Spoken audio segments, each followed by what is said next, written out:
Hey bike farmers, thanks for clicking in. I've come to believe that the best cycling in the world is right here in southwestern Wisconsin. Known as the Driftless Area, we enjoy a small, unique geological anomaly where the glaciers cease to flow, right where Minnesota, Iowa, Illinois, and Wisconsin come together as the Mississippi River picks up the Wisconsin River. It's very hilly, very remote, very fertile farmland, so there's very little traffic. And thanks to the dairy lobby, all of the roads are paved and very well maintained for the milk trucks. Thankfully, there's a little-known cycling club called the Driftless Randonneurs that schedules a series of endurance events ranging from 100K to 1200K each season. I can't think of a better series of rides to showcase the magic of this underappreciated recreational resource. This video is my attempt to show a little bit about what randonneering is like, and hopefully demonstrate this landscape that I've grown to love via my bicycle since discovering it myself. So let's start in the shop by getting my bike ready.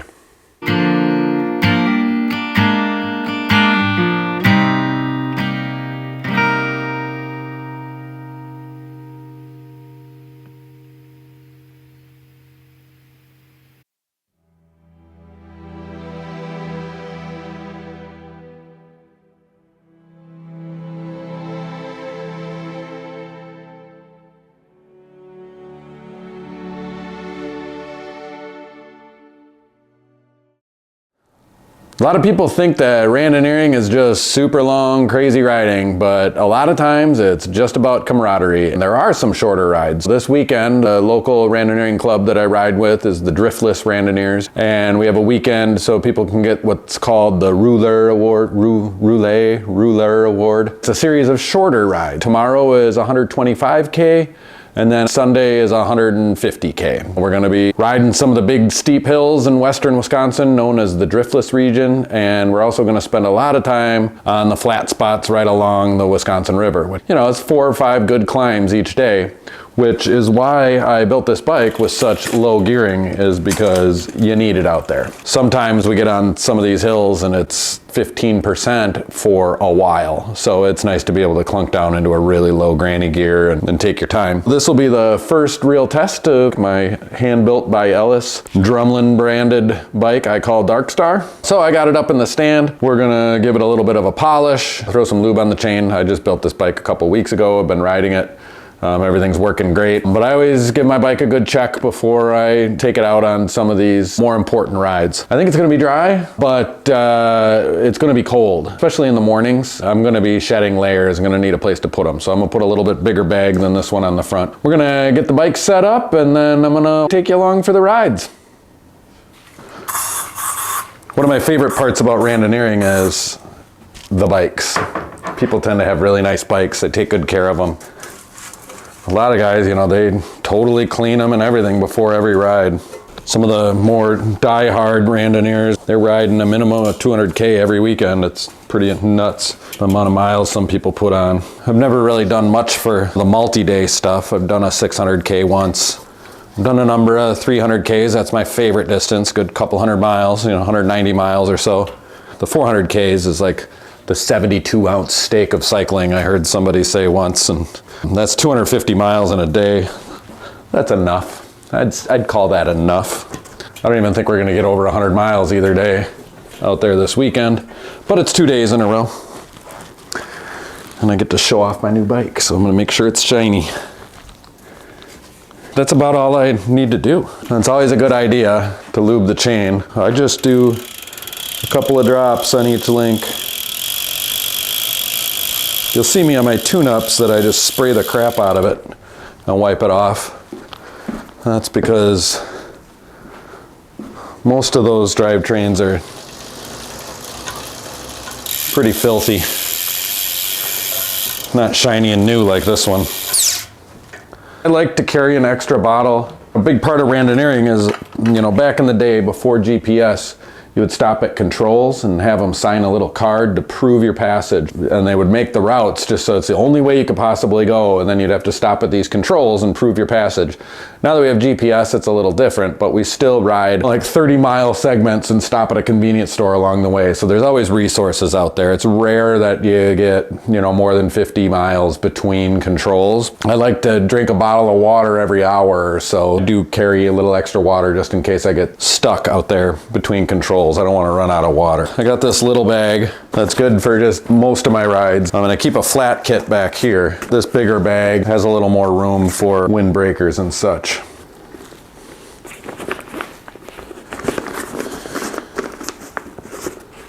Alright, that looks pretty good out there. You know what? I could just strap it right here to the cables and it'd be fine. I'm going to use this little zip tie. Who knows how long this bag will live here.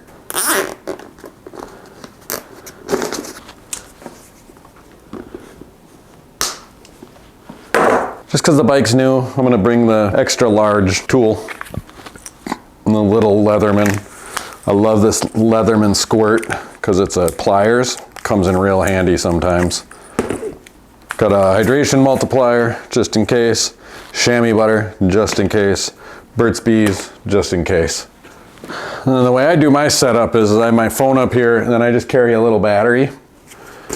Not a whole lot to do for bike prep. This bike is running really good and very clean and ready to go. So I'm gonna load up the van in the morning. It's been raining for 2 days straight and a lot of rain. So I think the roads are gonna be super wet and I'd hate to take my brand new bike out there and get it all filthy. And it's a 2-day ride. So I can ride the gray one tomorrow, I'll ride the blue one today. It's nice and early in the morning and I'm just gearing up to load the van up.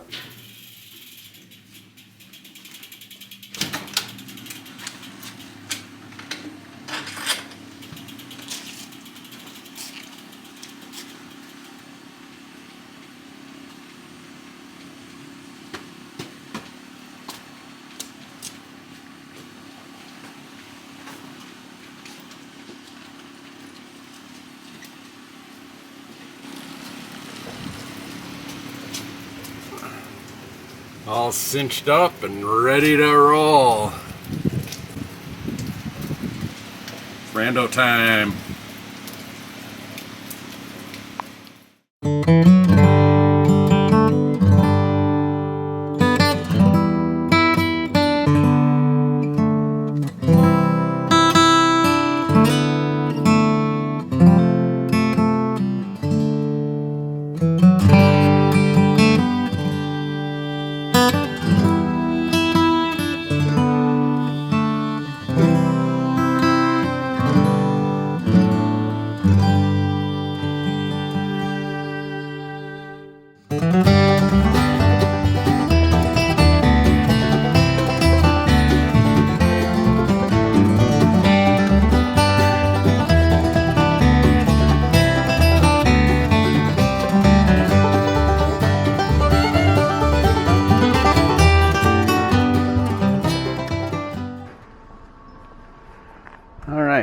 Here we are at the first control.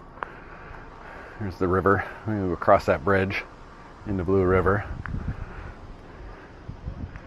Got the bikes. I got my chocolate milk already. They probably thought I stole it. I gotta find some calories.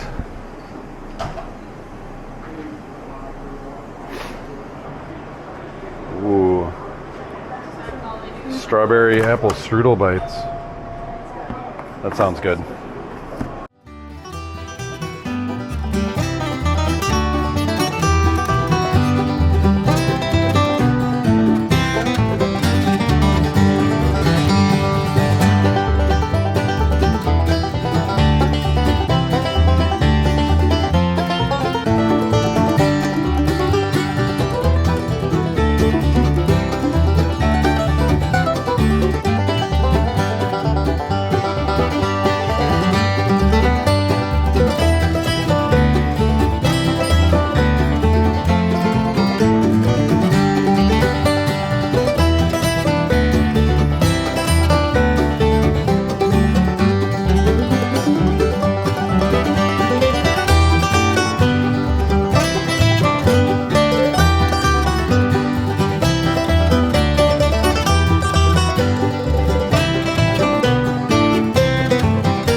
right in the land of Taliesin, which is the home of Frank Lloyd Wright. That structure that you just saw is the entry gate to a place called Wintergreen, and it says here Wintergreen is for sale. Wintergreen is, oh, it looks like a conference center. So I'm gonna go check it out. The rest of the guys are all behind me. I'm not in a hurry. I heard about this place being for sale. The gate's open. Welcome to the Driftless. So nice. You can see on the map, Wisconsin River. So where Frank Lloyd Wright made his home. So beautiful.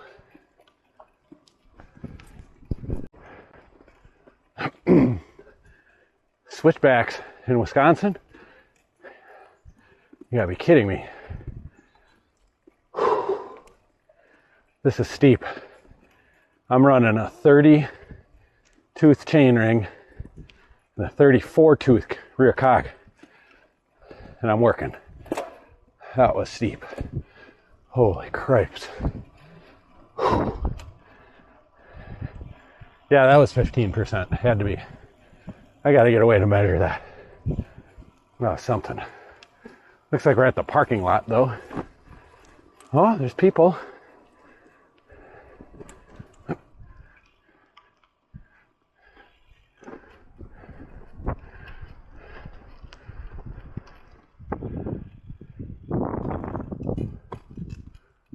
Empty.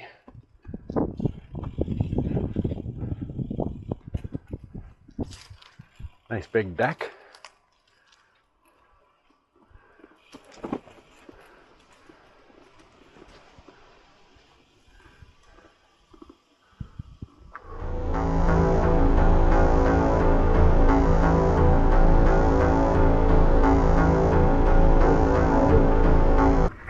Can I help you? Just checking it out. Yeah, it's private property. Oh, okay. Well then I guess, Yeah. oh, you need me to leave.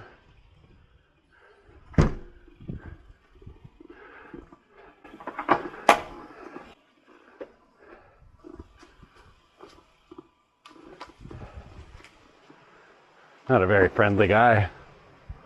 Pretty hard to sell a place if you're gonna be that grumpy.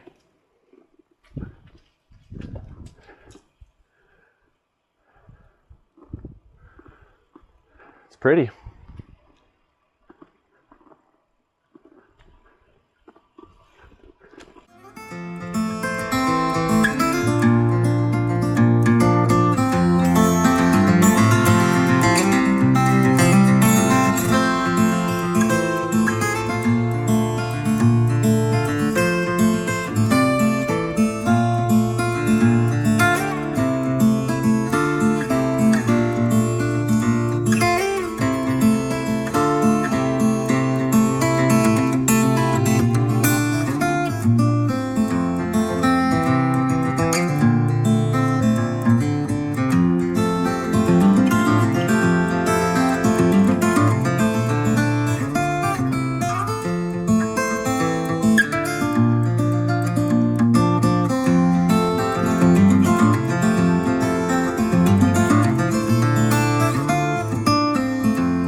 Here, we can do this.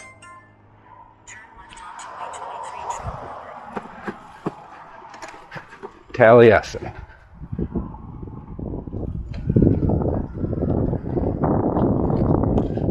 Here comes a cyclist.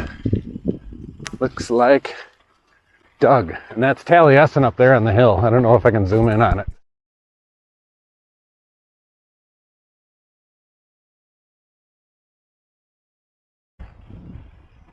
Hey, Doug, you found me!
I think this is our last control. We have about 20 miles to go. We're 60 miles in. It's just me and Doug.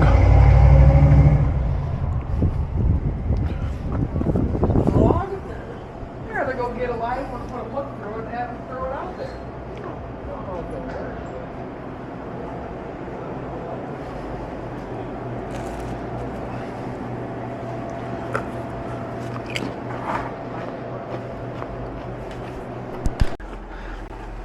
And then there were 3. I need a second. I got it somewhere buried in here. Oh.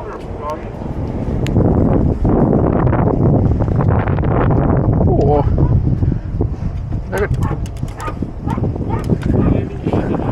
what? You know they're gonna get all riled up now. Just this one. The other one's like wants to be my best friend. That one wants to kill me. That's my best friend right there. That one. Hey buddy, how you doing?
Okay, here we are back at the Ramada. Oh, and there's our fearless leader.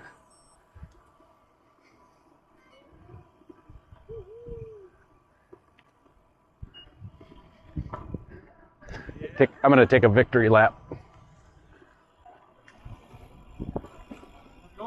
Pretty good, how are you?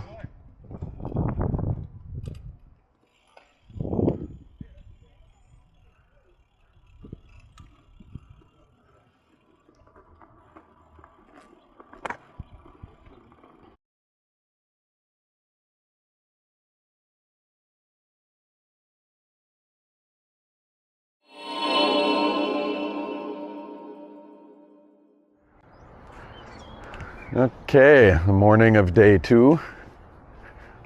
I'm in Spring Green, about 20 minutes from the ride start. I just stopped and got me my morning calories. Ride starts in a half hour. I think I'm ready to go. See you on the flip side. Pulling in. Looks like we got a few more riders today.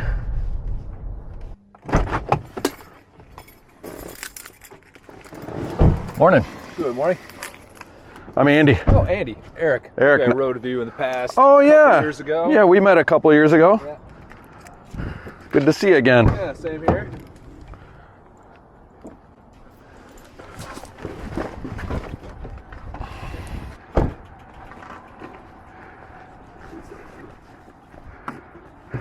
So no announcements about the route. Everything's fine. I previewed the whole route.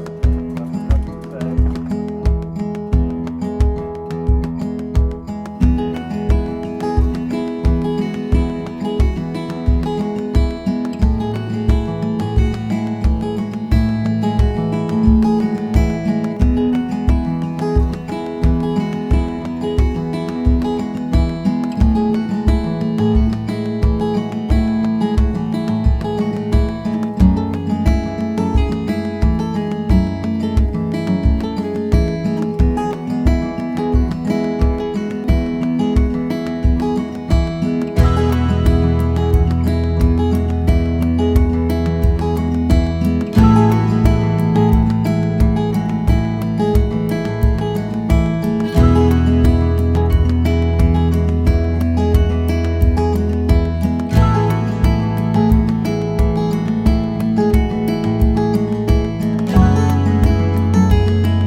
I'm just kind of trying to capture the whole rando thing. The vibe, the experience. You know, what the controls are like. And Right. the bikes.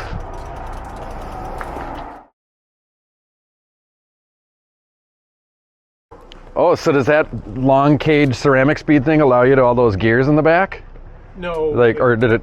No, you don't have to have that for that. Oh. It's all performance. I don't know if it makes a difference, but it looks good.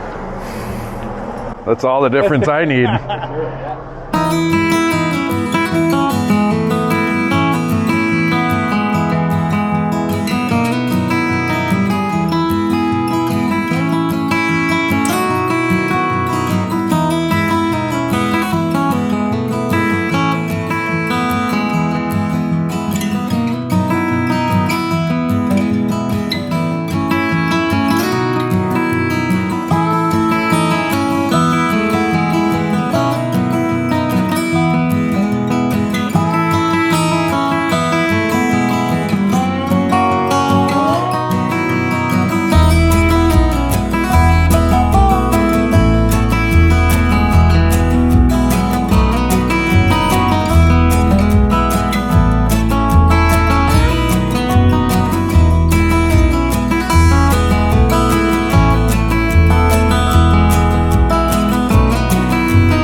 It's Don Zitlow. Yeah.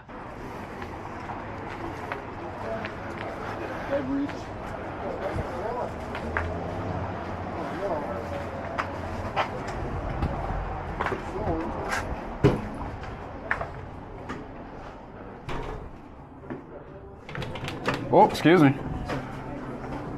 Can you try them on? Yeah. I've never seen. All right, mile 61. Leaving the control.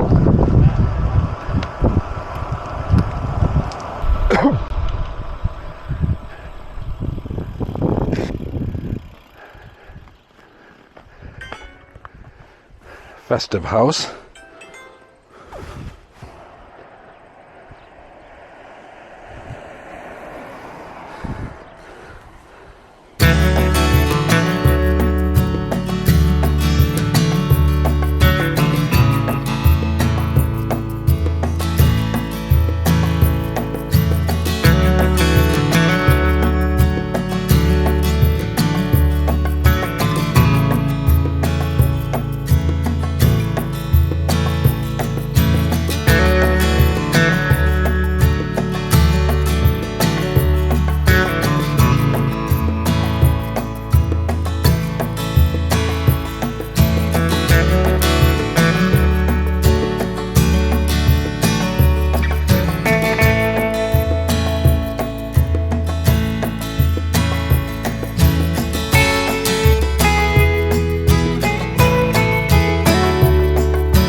Got a dead body in there?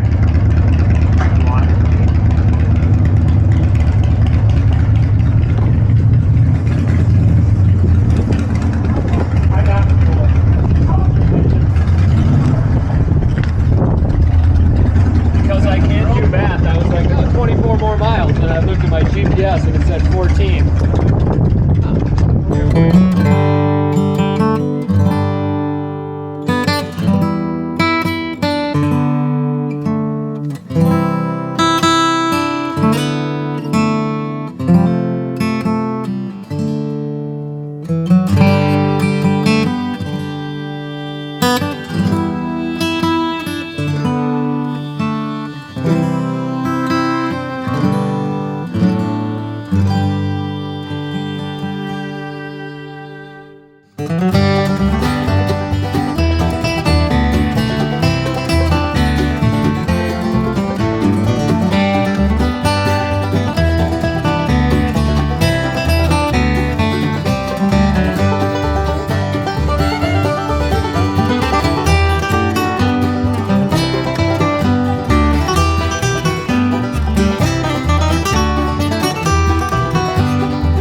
Oh,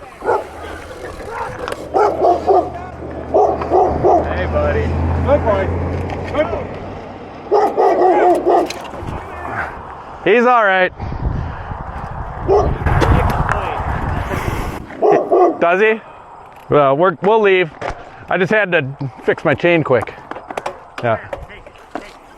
Hopefully he doesn't follow us. All right. Well, that was exciting.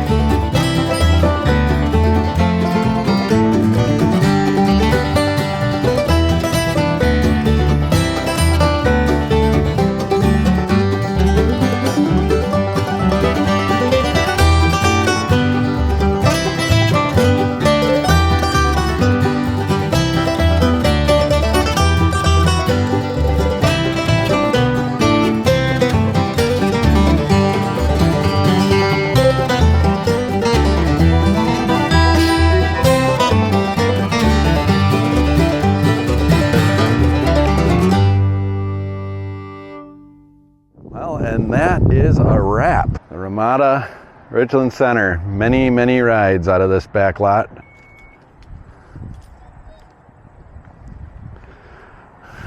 Back in the rando van.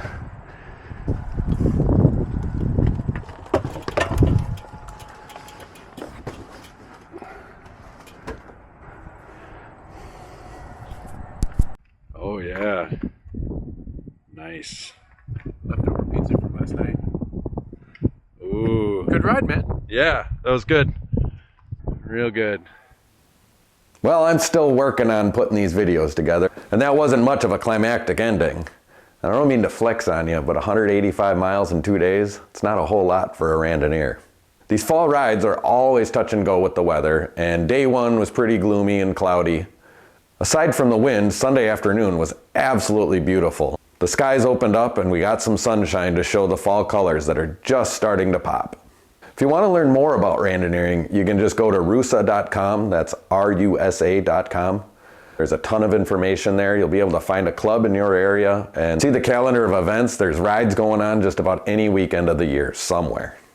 The rides are slow and long and conversational, but it's road cycling. And we do get a lot of racers that are just looking for a change of pace. I encourage anyone looking to push themselves and go that extra mile to give it a shot. Thanks for clicking in, and if you like this and want to see more, you can support the channel by clicking all the things you're supposed to. Until then, I'll see you next time.